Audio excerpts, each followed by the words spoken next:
Algunas escenas de este programa han sido recreadas.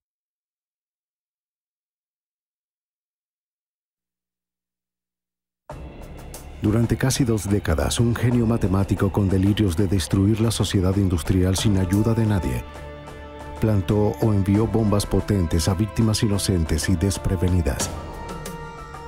Fue una ola de caos que mató a 3 personas e hirió a más de 2 docenas. En la investigación más grande y costosa en la historia del FBI, los agentes pasaron 17 años buscando al terrorista escurridizo, conocido como el Una Bomber. La evidencia se acumula, no tienen sospechosos evidentes. El centro de comercio es bombardeado. Ted Kaczynski es arrestado.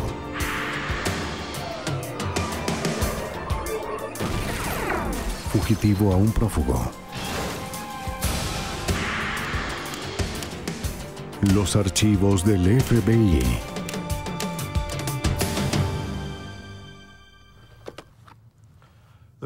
La primera bomba apareció en la primavera del año 78. El daño que causó fue mínimo, pero su impacto sería enorme. Cada nueva detonación, el terrorista aprendió un poco más sobre bombas, y la policía aprendió un poco más sobre el hombre que las envió. Sus objetivos eran universidades y aeronaves, y el FBI lo llamó el Una Bomber. Soy James Castro, exdirector del FBI en Nueva York. Antes de saber del nombre de Ted Kaczynski, sabíamos que estábamos ante un genio descontento. Lo que no sabíamos era cuán inteligente o enojado en realidad estaba, o qué tan lejos llegaría.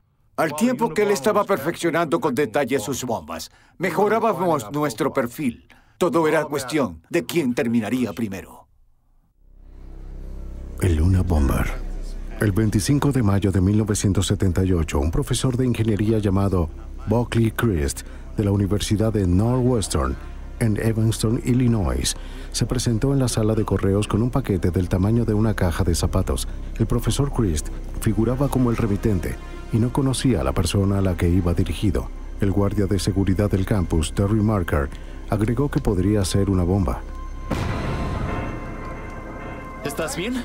Aunque la bomba explotó, no causó mucho daño. Esto dio origen a un periodo de 20 años de violencia que dejaría perplejo al FBI y aterraría a la nación. El 15 de noviembre de 1979, el vuelo 444 de American Airlines despegó de Chicago con destino a Washington, D.C. Mientras el Boeing 727 alcanzaba la altitud de crucero, la cabina se llenó de humo. Fue un caos. El avión fue desviado al aeropuerto de Dulles, en Virginia. Una docena de personas recibieron tratamiento por inhalación de humo. De no haber sido por un cable defectuoso en la bomba, más de 100 personas hubieran sido asesinadas. Bombardear una aeronave es un delito federal. El FBI intervino. El agente Chris Roney del FBI examinó la evidencia de la bomba en la aeronave. En esencia era una caja de madera que parecía hecha a mano. Descubrimos que contenía un interruptor barométrico y otros componentes de encendido, baterías, cables y un contenedor para la carga explosiva. El interruptor barométrico iba a activarse cuando la presión cambiara en el compartimiento de equipaje, lo suficiente para cerrar el interruptor o permitir que el interruptor barométrico funcionara y detonara la bomba. El uso de un interruptor barométrico sensible a la altitud le indicó al FBI que estaban lidiando con un criminal astuto. Roney comenzó sus investigaciones con la policía de Chicago. Estaba buscando algo para comparar con el dispositivo en la aeronave. En la Universidad de Northwestern, una investigación exhaustiva reveló la existencia de 2 incidentes menores que no parecían tener relación. Además de aprender sobre el dispositivo que hirió a Terry Marker, Roney se enteró de otro. El 9 de mayo de 1979, otra bomba estalló en la Universidad Northwestern, hiriendo gravemente al estudiante graduado John Harris. Su diseño era casi idéntico al de la primera. Pero como los incidentes fueron relativamente menores, las autoridades de entonces no los relacionaron. Al pensar que se trataba de la broma de un aficionado, los restos recuperados fueron desechados. Basándose solo en las fotografías, Chris Roney concluyó que las 3 bombas eran obra de la misma persona. Hubo técnicas de construcción, la forma en la que se cortó la madera, la manera en que se ensambló, las marcas en la madera, la forma en que se usó la cinta. Era evidente que en las fotografías era la misma que en los casos anteriores. Las bombas caseras colocadas dentro de cajas de madera estaban hechas de componentes comunes: tornillos y clavos, pólvora sin humo y cinta negra. Los componentes habían sido hechos en casa y pulidos para hacerlos imposibles de rastrear. Algunos componentes no fueron elaborados, sino más bien tallados y manejados con detalle. Y se podía notar que fueron manipulados y cambiados a gusto. Me di cuenta de que alguien invirtió una gran cantidad de tiempo disfrutando de armar esta bomba. El FBI se percató de que estaban lidiando con un dinamitero en serie, uno que estaba apasionado de su destreza. En la década de los 50, un joven tímido e inteligente de los suburbios de Illinois llamado Ted Kaczynski se saltó un grado en la escuela primaria. Era introvertido, prefiriendo encerrarse en su habitación para estudiar, en especial para estudiar química. Era un prodigio con el nivel de inteligencia de un genio. Su coeficiente intelectual superó los 170.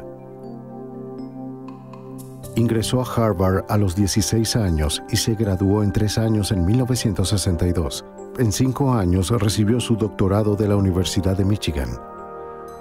Como un ayudante de profesor de matemáticas en la Universidad de Berkeley, en California, Kaczynski no era un profesor popular ni extrovertido. Casi nadie lo llegó a conocer. En 1969, renunció de manera repentina. La naturaleza social de su posición como profesor era demasiado para Ted. Tan solo no parecía encajar. Para 1971, Kaczynski decidió abandonar a la sociedad por completo. Compró 6 hectáreas de terreno en una zona rural en las afueras de Lincoln, en Montana, a casi 2.000 metros por encima de la sociedad de la que iba a deshacerse. Construyó una cabaña de apenas 7 metros cuadrados, sin electricidad ni agua corriente. Ahí se sentaba solo a leer y escribir. Una de las cosas que Ted escribió fue un ensayo de 23 páginas en contra de la obsesión del hombre moderno con la tecnología y el progreso científico. Escribió que la investigación científica resultaría en la inevitable extinción de la libertad individual. Le envió una copia a su hermano David. David lo leyó y lo metió en un baúl donde permaneció guardado por 25 años. Ven para acá. En junio de 1978, Ted Kaczynski salió de su cabaña para trabajar con su hermano en una planta de corte de espuma en Illinois. El extraño comportamiento de Ted llegó a ser excesivo y su hermano se vio obligado a despedirlo. Ted había insultado a una trabajadora que se rehusó a sus insinuaciones. Ted se enfureció y en un año regresó a su cabaña en Montana, jurando nunca volver a ver a su familia.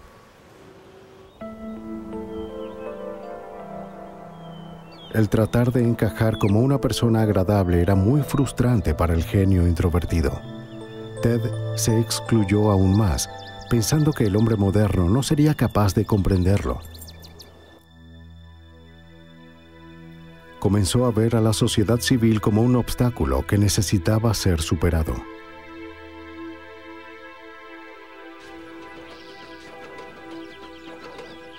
Con el tiempo, Ted se adaptó a su vida de pocos lujos. Se encargó de cultivar su propia comida y ser autosuficiente. Tenía pocas amistades y optó por su propia compañía en los bosques de Montana.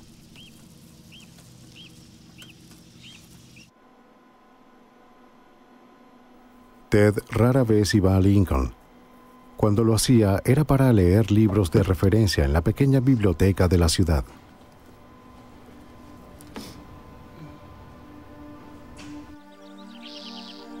El 3 de mayo de 1980, Ted Kaczynski montó su bicicleta casera hacia Lincoln. Esta vez no iría a la biblioteca. En vez de eso, tomó un autobús hacia Helena y se registró en el Hotel Helena Park para una breve estadía. Al día siguiente se dirigió al oeste. Ted tenía asuntos urgentes de los que tenía que ocuparse.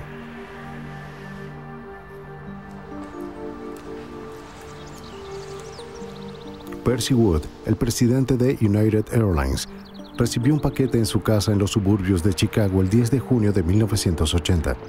Unos días antes, recibió una carta de un extraño que prometió enviarle un libro, el cual, de acuerdo con la carta, tenía un gran significado social.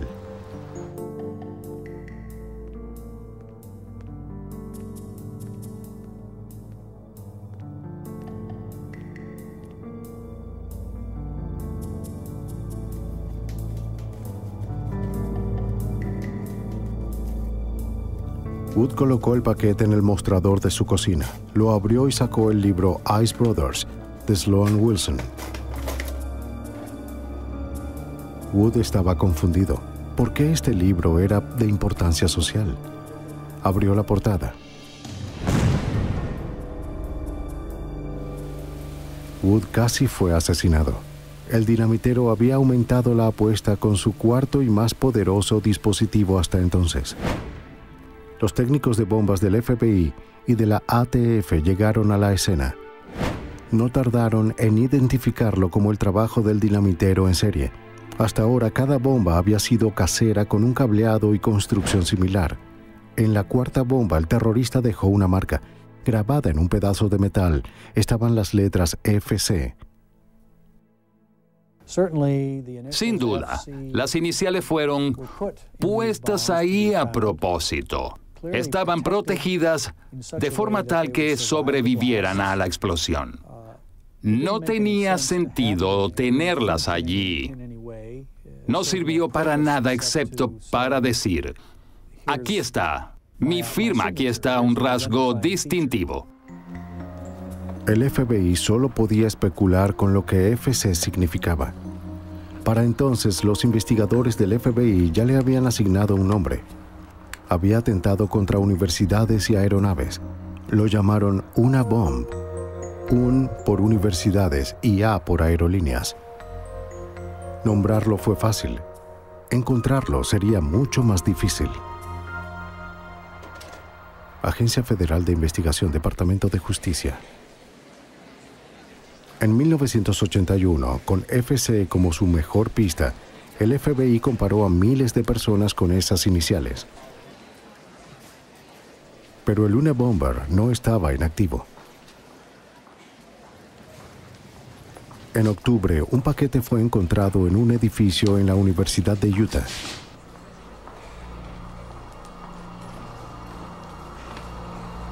Era una bomba casera. Por suerte, no servía. Ahora los investigadores tenían un dispositivo intacto y quizás un componente que podría rastrear. Llevaría tiempo averiguarlo. El Unabomber siguió trabajando.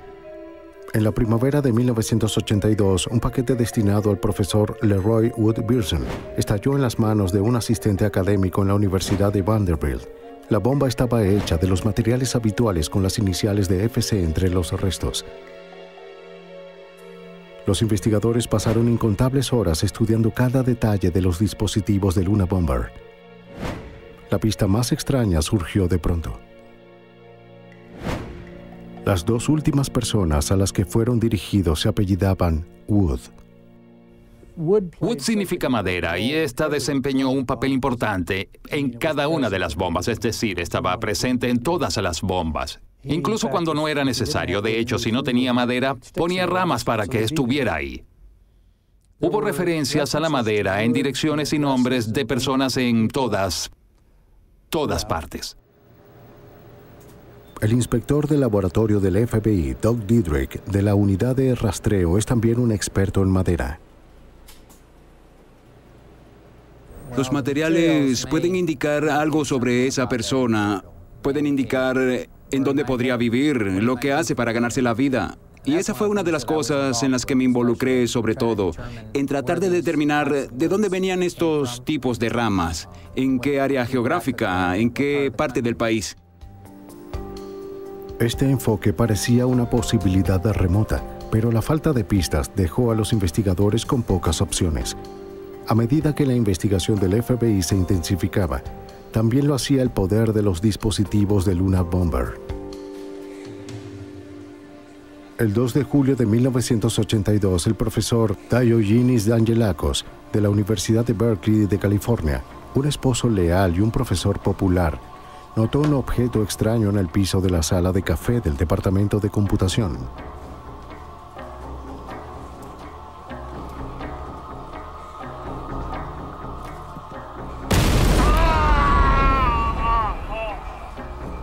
La explosión lo hirió de gravedad y le arrancó los dedos. Mientras yacía aturdido, encontró una nota escrita a máquina. Funciona. Te dije que funcionaría, RB.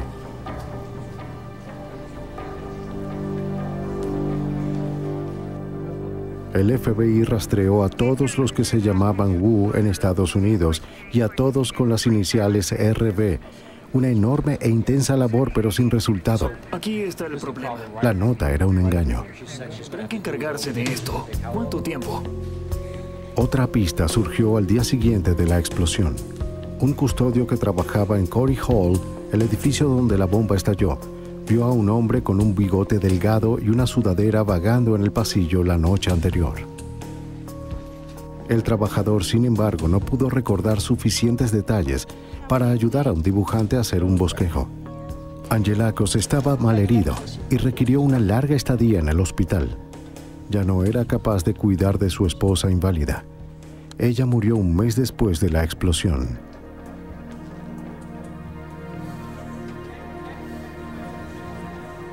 En mayo de 1985, en ese mismo edificio, el estudiante graduado de Berkeley, John Hauser, un capitán de la Fuerza Aérea, observó en el suelo una carpeta con 3 anillos que estaba encima de otro objeto. ¡Oh, Dios mío! ¡Ayuda! ¡Dios mío! ¡Por Dios, ayuda! ¡Ayuda! ¡Vengan acá! Hauser acababa de aplicar para el entrenamiento de astronauta. Lo que no sabía es que mientras yacía herido había sido aceptado en el programa, pero nunca volvería a volar. Su anillo de la Academia de la Fuerza Aérea fue encontrado incrustado en la pared al otro lado de la habitación. De forma irónica, el profesor Dangelakos estaba cerca cuando la bomba explotó. Corrió a ayudar a Hauser.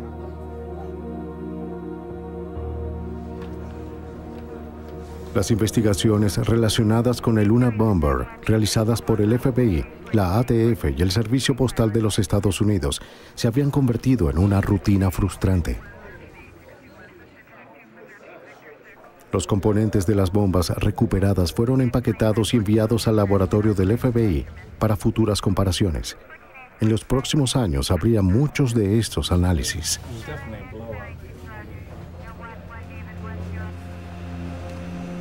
El 8 de mayo de 1985 se recibió un paquete en la corporación Boeing, en Auburn, Washington.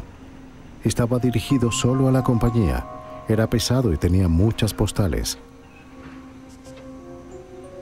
Oye, Mark, ven a ver Un esto. empleado de la sala de correo llamó a seguridad. El paquete fue radiografiado y mostró que contenía una bomba casera. Tenía FC estampado en las tapas.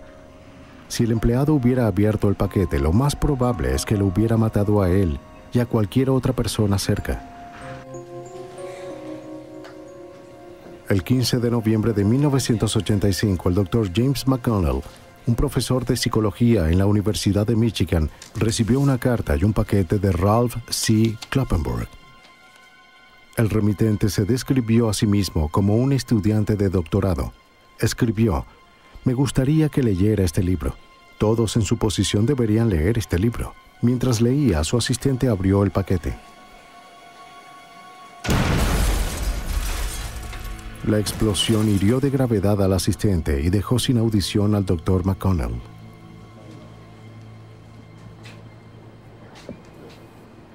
Los inspectores continuaron analizando las bombas. Estaban evolucionando a medida que el Unabomber mejoraba su diseño.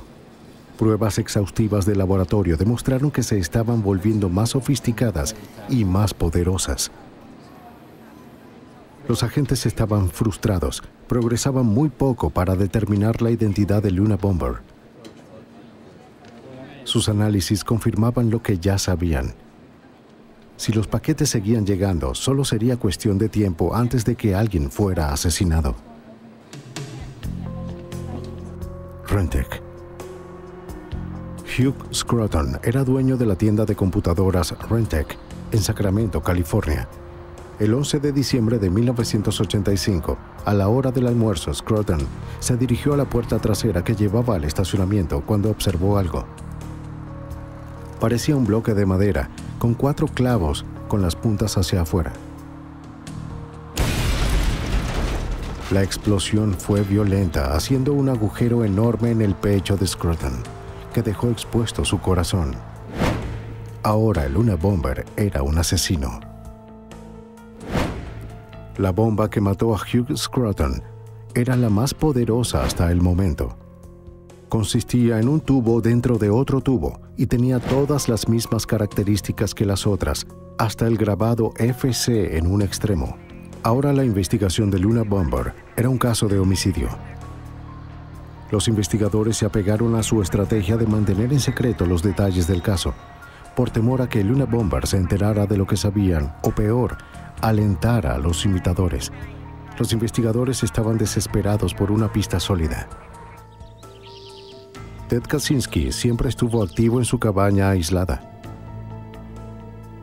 Cuando no estaba haciendo bombas, estaba escribiendo su filosofía que lo justificaba.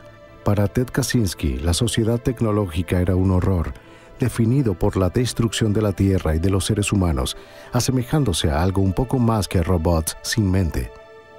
En la historia de Ted, cualquiera que estuviera participando en la dependencia de la raza humana de la tecnología era un villano. Gracias. ¿Puedes revisar estos documentos? El 20 de febrero de 1987, una secretaria de la tienda de computadoras CAM en Salt Lake City miró por la ventana de su oficina y vio a un hombre en el estacionamiento que ponía un objeto en el suelo.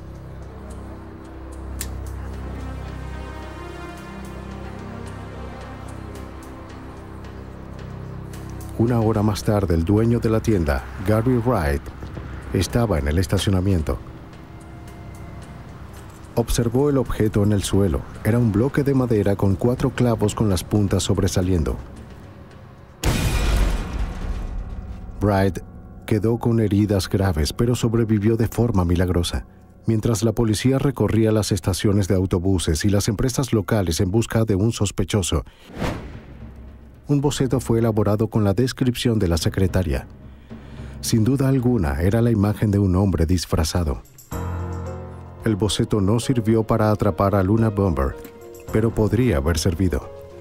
Sabiendo que fue visto, el Unabomber pareció desaparecer. Después de 9 años de bombardeos, los incidentes relacionados con el Unabomber tan solo cesaron después de la explosión de Cam en 1987. La investigación había continuado, pero todas las pistas disponibles se habían agotado. Después de 6 años de silencio, los investigadores tenían la esperanza de que el Unabomber hubiera sido encarcelado por algún cargo no relacionado o hubiera muerto. De cualquier forma, no hubo más ataques. Pero Ted Kaczynski no estaba ni muerto ni en la cárcel. Había pasado los últimos 6 años prácticamente solo.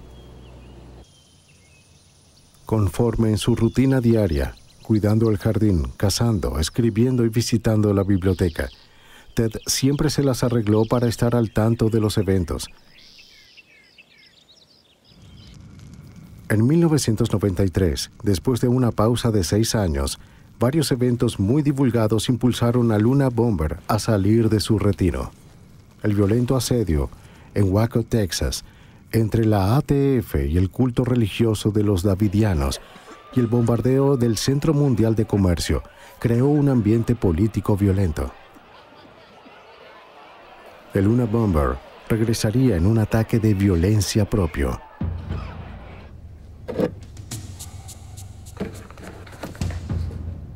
El Dr. Charles Epstein es un renombrado genetista de la Universidad de San Francisco. El 22 de junio de 1993, se sentó en la mesa de su cocina para abrir su correo, incluyendo un sobre con relleno que había llegado ese día.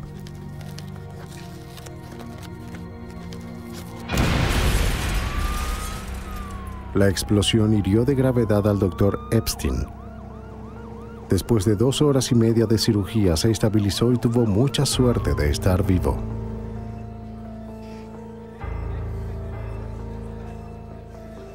Dos días después, el 24 de junio, el Dr. David Galern, un prominente científico informático de la Universidad de Yale, llegó temprano a su oficina para abrir el correo del día anterior.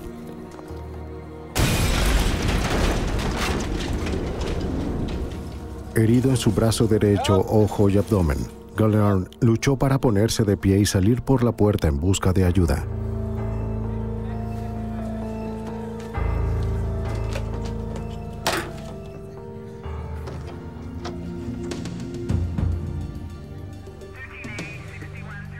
El FBI determinó con rapidez que la bomba de Epstein y la bomba de Galern eran idénticas, llenas de clorato de potasio y polvo de aluminio.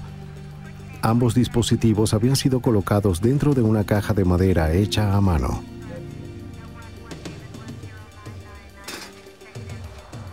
Pocas horas después del estallido llegó una carta a la sala de correo del New York Times.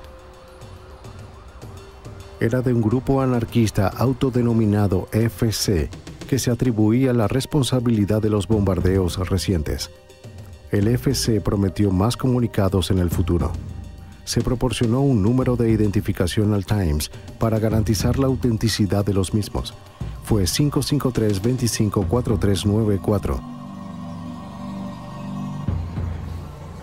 El FBI determinó que era un número de seguro social de un ex convicto de 20 años en libertad condicional en el norte de California, con un tatuaje en su brazo que decía Pure Wood. Una investigación lo descartó como el Unabomber. Otra pista importante fue descubierta. Impreso en el papel en la carta del New York Times estaba la nota borrosa llamar a Nathan R. Miércoles 7 de la noche. El Unabomber escurridizo al fin proporcionó a los agentes una pista sólida. El FBI habló con más de 10,000 personas cuyos nombres eran Nathan y cuyos apellidos empezaban con R. La búsqueda exhaustiva no arrojó nada. Parecía que a el Unabomber le encantaba enviar al FBI en persecuciones absurdas. El Times publicó la carta que despertó el interés del público. También condujo al FBI hacia docenas de pistas falsas, estudiantes disgustados, ingenieros de aviación e incluso un club de calabozos y dragones en Chicago. La última ronda de actividad había acelerado la investigación del FBI. Se formó una fuerza de tareas formada por el FBI, la ATF y los inspectores postales para coordinar los esfuerzos de la investigación. Jim Freeman era el jefe de la oficina de campo del FBI en San Francisco. También lideraría la fuerza de tareas del Unabomber compuesta por varias agencias. Teníamos evidencia dispersa en 3 agencias federales diferentes y en muchos laboratorios estatales locales, por lo que reconocimos que nuestra labor era obtener el control de la información que ya estaba disponible para determinar qué partes de la investigación estaban listas. Y nos preparamos para esto al decidir volver a investigar cada crimen del caso. Cada fragmento de evidencia física que quedaba de los dispositivos pasados del Unabomber le serían entregados a un inspector forense. El agente especial Tom Monell, de la Unidad de Materiales y Dispositivos del Laboratorio del FBI, se convirtió en el inspector principal de la investigación. Toda la evidencia en el caso del Unabomber, sin importar si estaba relacionada con explosivos o no, llegó a mí y a mi unidad. En los casos de dinamiteros en serie como el del Unabomber, el aspecto más frustrante fue el hecho de que estábamos haciendo todos los análisis forenses posibles a la evidencia. no fueron capaces de llevarnos a ninguna persona. Mientras la fuerza de tarea luchaba, la retorcida revolución de Ted Kaczynski contra la sociedad continuó. El 10 de diciembre de 1994, el ejecutivo publicitario Thomas Moser abrió su correo en su casa al norte de Caldwell. Su esposa y sus 2 hijas estaban arriba. Examinó un paquete pequeño con muchas postales de H.G. Wickle, del Departamento de Economía de la Universidad Estatal de San Francisco.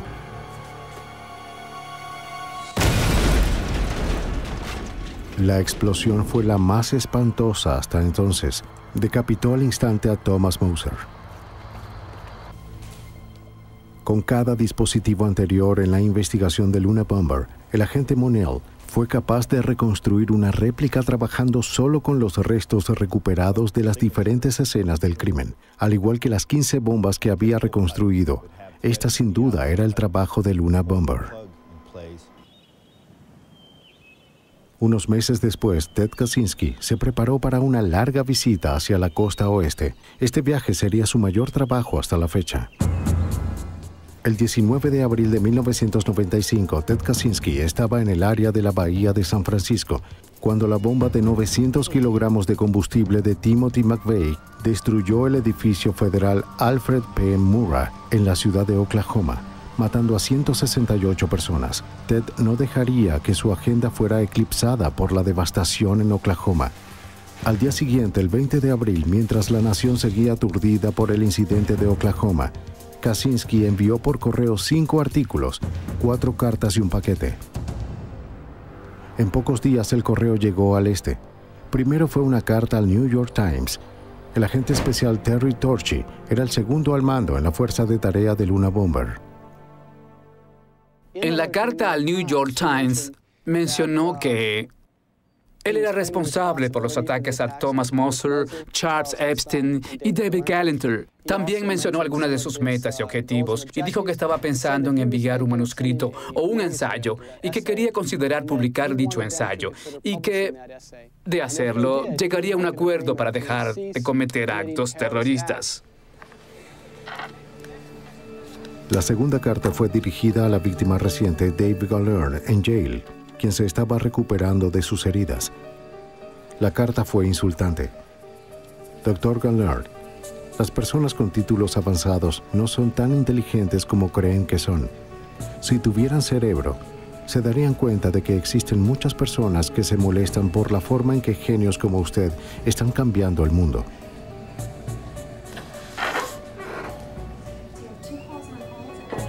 El 25 de abril de 1995, un paquete llegó a la Asociación Forestal de California, dirigido a su expresidente William Dennison. Su presidente actual, Gilbert Murray, decidió abrirlo por su cuenta. Explotó con gran violencia, destruyendo todo en la oficina. Gil Murray voló literalmente en pedazos. A 4 cuadras de distancia, el gobernador de California oyó la explosión desde su oficina. El temor del Luna Bomber fue nacional. Se reportaban amenazas de bombas en todas partes. La lista de sospechosos superó los 50,000 nombres.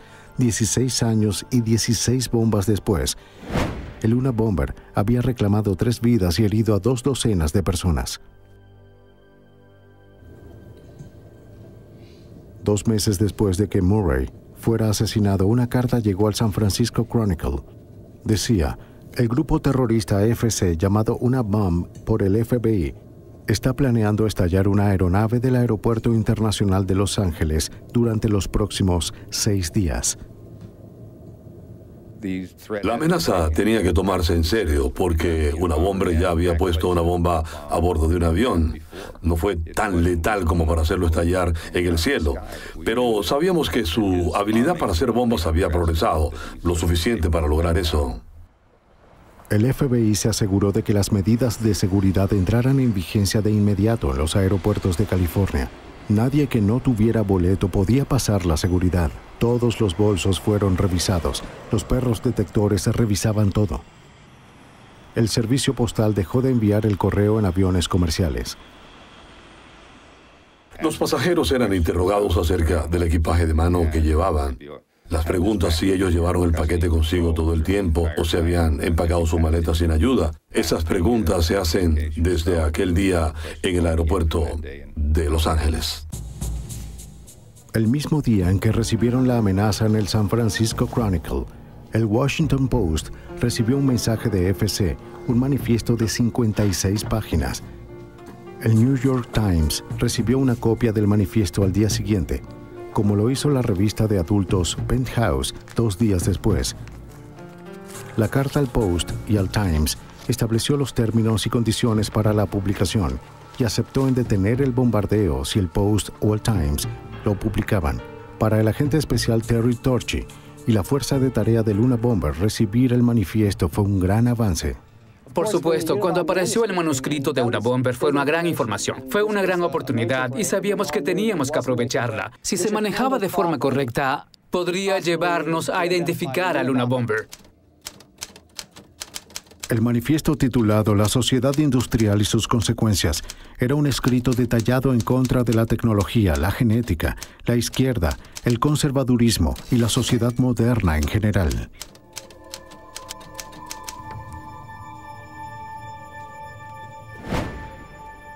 El FBI tenía muchos artículos de evidencia recolectados de años de investigación de este caso. Solo necesitaban generar una pista sólida, una que con suerte hiciera el caso más fácil. Freeman pensó que la respuesta estaba en publicar el manifiesto. Estábamos muy a favor de publicarlo porque después de leer el manifiesto era evidente que una persona había plasmado su filosofía con varios años de desarrollo dentro de las páginas de esto. Era reconocible. Esperábamos que al leer esto alguien diría: recuerdo a ese sujeto. Estaba sentado a mi lado en la clase o en esta universidad.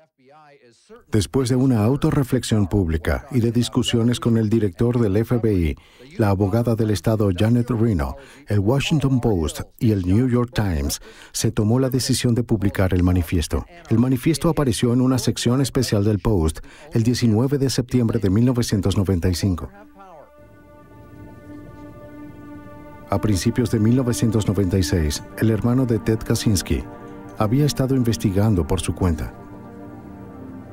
El noticiero reportó que el Unabomber tenía conexiones en Chicago, la ciudad de su infancia, que al igual que con Berkeley y Salt Lake City, lo molestó. Consiguió una copia del manifiesto y comenzó a leerlo. Lo leyó con las esperanzas de eliminar la idea de que su hermano era un asesino. Lo que leyó le dio escalofríos. Reconoció el lenguaje y el contenido del manifiesto en cuanto a la similitud de los escritos de su hermano Ted. David sacó varias cartas viejas y escritos de Ted que pudo encontrar y los comparó con el manifiesto de Unabomber. Ambos usaron la frase «genios temperamentales». David estaba angustiado, pero aún no estaba convencido.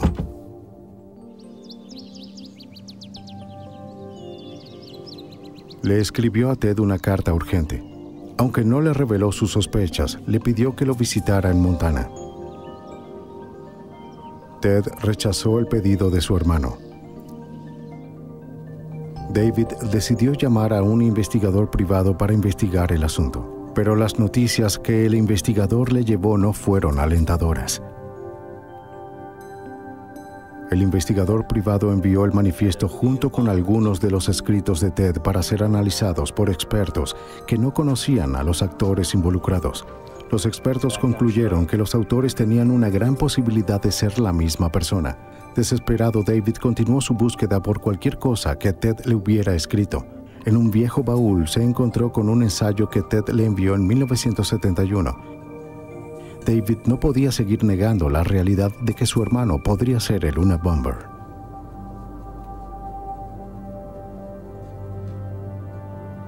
David Kaczynski estaba sorprendido. El ensayo que David sacó en 1971 era muy similar al manifiesto de Unabomber.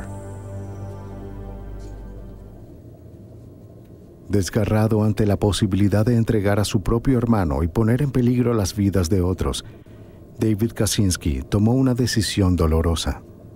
A través de un abogado le habló al FBI acerca de su hermano. En febrero de 1996, David Kaczynski le contó a los miembros de la fuerza de tarea de sus sospechas. Dio un recuento detallado de la vida de Ted, dónde creció, a qué escuela fue y dónde estaba viviendo. Luego entregó el ensayo de 1971. Y luego pudimos hacer una comparación al mismo tiempo entre ese documento que había sido escrito hacía mucho tiempo con la copia actual del manifiesto, y fue muy claro para nosotros, para muchos de nosotros en la fuerza de tareas, que las similitudes eran más que una coincidencia.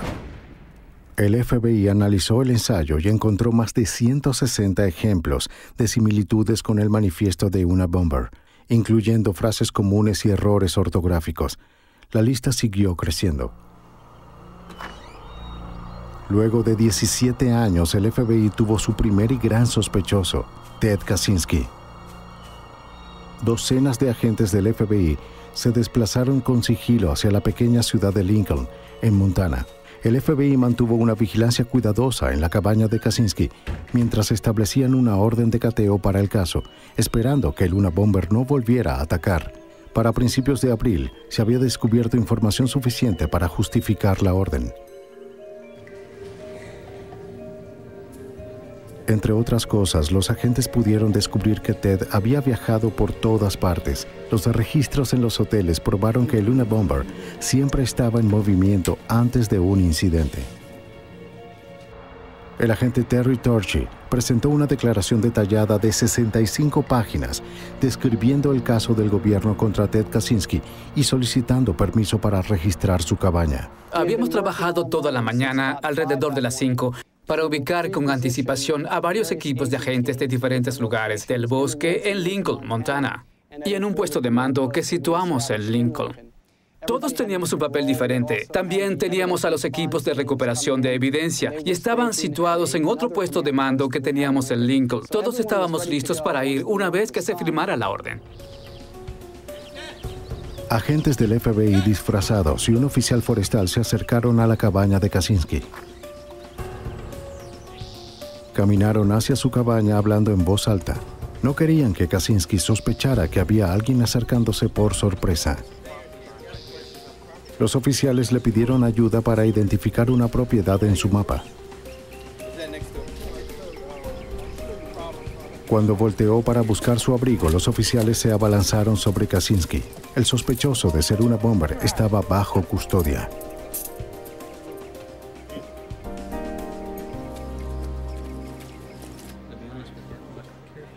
Kaczynski fue llevado de inmediato para ser interrogado en un puesto de mando temporal. Jim Freeman estaba a punto de encontrarse cara a cara con el hombre que había evitado al FBI durante casi 2 décadas. Se veía desaliñado, parecía cubierto de suciedad. Los agentes que lo tenían agarrado por sus brazos para retenerlo tenían sucio en sus manos. ¿Le gusta viajar, Ted? Kaczynski no admitió nada y se rehusó a decir si en la cabaña había bombas activas. A medida que el interrogatorio avanzaba, comenzó la búsqueda en la cabaña. La cabaña pequeña fue considerada como una bomba activa. Se pensaba que el lugar tenía bombas activas o, en el peor de los casos, que estuviera lleno de trampas explosivas. El equipo de desactivación de explosivos entró a la cabaña con cuidado. Ted Kaczynski aún no había sido arrestado de manera oficial por ningún cargo. Cuando los investigadores registraron su cabaña, encontraron evidencia suficiente para acusarlo de posesión de materiales para fabricar bombas. Encontraron tuberías, productos químicos, cables, baterías y cajas de madera. Este cargo permitiría a los agentes a retener a Kaczynski hasta que se realizara una búsqueda más exhaustiva. El agente especial y experto en explosivos del FBI, Donald Sachtleben, fue responsable de recopilar pruebas de forma rápida para obtener una orden de arresto. Fue hasta Helena para presentar una petición al juez. Sachtleben había estado trabajando en el caso de Unabomber durante años. Creo que en el viaje de regreso a Helena esa noche, Cuando Pat Webb y yo habíamos trabajado en esto durante tantos años, nos miramos y nos dimos cuenta de que tal vez este era el comienzo del fin. Esa noche creímos, en verdad, que, de hecho, habíamos atrapado al Unabomber. Ted Kaczynski estuvo detenido durante la noche hasta que se presentaron cargos formales de arresto a la mañana siguiente. Fue llevado por las calles en televisión nacional, pareciendo ser un solitario excéntrico. Fue presentado al día siguiente ante un juez en Helena acusado de posesión de equipos para fabricar bombas. La búsqueda en la cabaña continuó. La habitación era una mina de oro, pero una peligrosa. Cada contenedor, cada libro, cada carpeta debía ser examinada por explosivos. Era evidente que iba a tomar mucho tiempo registrar la cabaña pequeña. La evidencia que se encontraba por la cabaña era abrumadora. Una serie de carpetas de 3 anillos, con páginas tras páginas de diseños detallados de bombas que coincidían con las bombas utilizadas en muchas de las explosiones del Unabomber, polvos explosivos, del utilizado en los bombardeos, lingotes de aluminio y residuos de aluminio en el piso, componentes cruciales de las bombas. Allí estaba la sudadera con capucha y gafas de sol. El agente Thomas Monell, experto en dispositivos Unabomb, también estaba dentro de la cabaña. La otra evidencia ubicada en la cabaña eran componentes eléctricos y cables que coincidieron con la mayoría de los dispositivos Unabomb. Encontramos un interruptor improvisado o de tipo casero que era muy idéntico a 3 interruptores que se usaron en las bombas anteriores. Después de casi 2 días completos, la búsqueda se detuvo por un momento. Se encontró un paquete. Estaba envuelto como las bombas anteriores, con un remitente en él. Lo que faltaba era el nombre de la víctima y una dirección. Fue examinado y resultó ser una bomba lista para detonar. El agente especial Sutcliffe tuvo que manejar la crisis. Desde los rayos X parecía muy similar a la última bomba que se había colocado, la que mató al señor Murray en Sacramento. Pudimos sacar con cuidado la caja de la cabaña y bajarla por la colina, donde nos instalamos para lidiar con la bomba. La búsqueda continuó con calma los días siguientes y se tomaron muchas más pruebas incriminatorias. Además del material para fabricar bombas y productos químicos, los agentes también incautaron cartas, notas, diagramas y el manifiesto de Unabomber. Había un vínculo indiscutible entre Ted Kaczynski y el Unabomber. Faltaba la máquina de escribir usada para el manifiesto. No se encontró la máquina de escribir que se usó para escribir el manifiesto hasta el último día de la búsqueda, que duró 4 días o 5 días. Estaba en el fondo de la última caja que se abrió. Les tomó 11 días a revisar una habitación de 7 metros cuadrados, pero el enfoque cuidadoso del FBI dio sus frutos. El hombre que había asesinado, mutilado y arruinado vidas mientras evadía al FBI fue atrapado al momento. El 14 de abril, toda la cabaña fue levantada en una plataforma y apartada para un análisis más profundo. Los cargos contra Kaczynski habían aumentado en gravedad. El 18 de junio de 1996, Ted Kaczynski fue acusado en Sacramento por 10 cargos relacionados con las actividades del Unabomber, un cargo por la muerte de Hugh Scruton, 3 cargos por las heridas de Charles Epstein, 3 cargos por la mutilación de David Galern y 3 cargos por la muerte de Gil Murray. Ese día habría sido el cumpleaños número 48 de Gil Murray. Las autoridades de Nueva Jersey presentaron más cargos por la muerte de Thomas Moser. El 12 de noviembre, los visitantes seleccionados ingresaron en el Tribunal de Sacramento para el juicio tan esperado de Ted Kaczynski. En la primera fila estaba la familia de Ted, su hermano David y su madre Wanda Kaczynski. Cuando Ted ingresó a la sala del tribunal, dio la espalda enojado a los miembros de su familia y nunca los reconoció. Las declaraciones de apertura estaban a punto de comenzar cuando Kaczynski se puso de pie y dijo que quería cambiar de abogado. Después de unos días, el juez declaró que Kaczynski tendría que someterse a pruebas psicológicas. La doctora Sally Jensen, psiquiatra de la prisión federal, pasó muchos días con Kaczynski. Concluyó que Ted Kaczynski era un enfermo mental, pero que era competente para enfrentar un juicio. El caso del gobierno contra Kaczynski fue abrumador. Durante 17 años, el FBI se había preparado para ese día. Los inspectores habían reconstruido y preservado todos los dispositivos relacionados con los crímenes del Unabomber. Con el arresto de Ted Kaczynski, pudieron establecer un vínculo indiscutible entre él y el Unabomber. El deseo de soledad de Ted ya no se impuso. Sin opciones, se declaró culpable de todos los crímenes relacionados con Unabomber. Le dieron 4 cadenas perpetuas y 30 años.